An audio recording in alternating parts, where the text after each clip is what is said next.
வணக்கம் நண்பர்களே, நான் தான் உங்கள் வினோத் கன்சன். இது வினோத் அபிஷியல் யூடியூப் சேனல். நண்பர்களே, நம்ம இன்றைக்கி பார்க்க போகிற முக்கியமான பதிவு என்னென்னு பார்த்தீங்கன்னா, இந்த மாவட்ட வரலாறு யாராவது கவனிச்சிருக்கீங்களா? வரலாற்றுத்துறை படித்த மாணவர்களாக இருக்கட்டும், இல்லை பள்ளி வகுப்பில் இந்த சோசியல் பாடம் படிச்சிருப்பீங்க இல்லையா? ஏன் நம்ம மாவட்ட வரலாறு மட்டும் இதில் இடம் பெறவே இல்லை? அப்படி யோசிச்சிருக்கீங்களா? அதில் குறிப்பாக குமரி மாவட்ட வரலாறு நம்ம தமிழக வரலாறு பாடங்களே கிடையாது. கேரளாவிடமிருந்து பிரிந்த ஒரு காரணத்தினால் அந்த மாவட்ட வரலாறு இணைக்கப்படலையோ என்கிற வருத்தமும் இருக்குது. இருந்தாலும் தமிழக அரசருக்கும் தமிழக உயர்கல்வித்துறை அமைச்சருக்கும்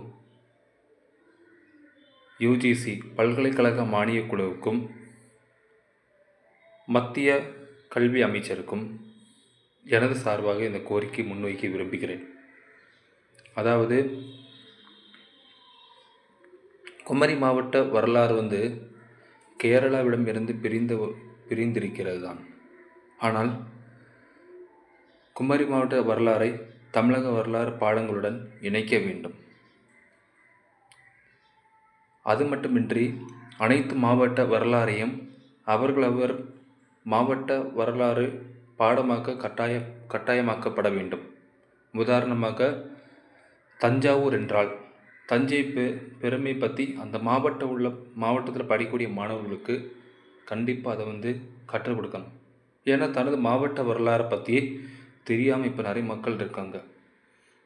படிக்கிறோம் இந்திய வரலாறு, தமிழக வரலாறு, ஐரோப்பிய வரலாறு, உலகப்போர் எல்லாமே படிக்கிறோம். ஆனால் மாவட்டம் வரலாறு தெரியாமல் இருந்தால் எப்படி? பிறக்கிற குழந்தைக்கு தாய் யாருன்னு தெரியாமல் இருந்தால் எவ்வளவு அவமானமோ, அதுபோல் தான் பிறந்த சொந்த மண்ணு தெரியாமல் இருந்தால் அதுவும் மிகப்பெரிய அவமானம்தான். அன்பர்களே, இதற்காக நாம் குரல் கொடுப்போம். மேலும் இதை உங்களால் முடிஞ்ச அளவுக்கு இந்த வீடியோ கண்டிப்பாக ஷேர் பண்ணுங்கள் நண்பர்களே. கமெண்ட் பண்ணுங்கள், லைக் பண்ணுங்கள். இறுதியாக ஒரே ஒரு கேள்வியோட முடிச்சுக்கிறேன். உங்கள் மாவட்ட வரலாறு, நீங்கள் எந்த மாவட்டமாக இருந்தாலும் சரி, உங்கள் மாவட்ட வரலாறை பற்றி உங்களுக்கு தெரியுமா? தெரிஞ்சுன்னா எஸ் என்று கமெண்டில் பதிவு பண்ணுங்கள்.